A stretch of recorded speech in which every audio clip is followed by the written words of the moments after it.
Alright, so Bryson Tiller, the trap R&B crooner who's been gaining a lot of popularity off his last album, Trap Soul, came out with his new album, True to Self, about a month early compared to where it was supposed to be released, I guess, physically. So Bryson Tiller's last album, Trap Soul, had about like 3 singles. There was Don't, Exchange, and then I noticed a lot of people playing Sorry Not Sorry.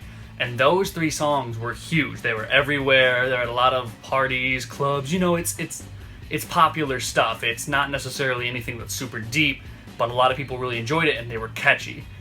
Now, I don't know anybody, including myself, who can name any songs other than those 3 off that album. And that's fine. I think there's a lot of albums nowadays that are appealing to casual listeners, appealing to the people who want singles. I mean, it's a huge market. It's the biggest market, in fact. But this new album, not only did it have no standout singles, nothing that was as catchy or as immediately gratifying as Don't, but it also is way more overblown. It's 19 tracks, almost an hour of material, and God, it does not justify its length. Now, this album is very one-note. It doesn't have a huge progression from Trap Soul. In fact, it almost feels like a sequel. Like this could be Trap Aura. I don't know.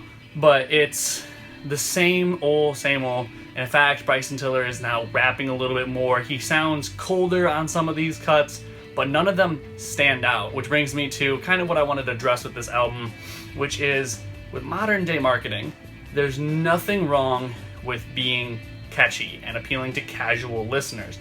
I mean, nobody that I know would ever defend Bryson Tiller's album and say that it's a very deep thing. It really makes you think. It's really someone who wants to think about their music's album. It's a popular album, though. It's still good.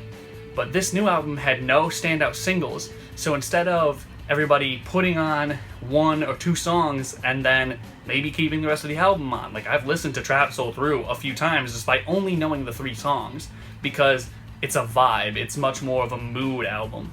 And this album doesn't have anything to grab your attention and initially pull you in, other than, oh, it's Bryson Tiller, he had that one song. In fact, the one song that I actually really liked that Bryson Tiller recently released was Get Mine with Young Thug, and that's not even on this cut.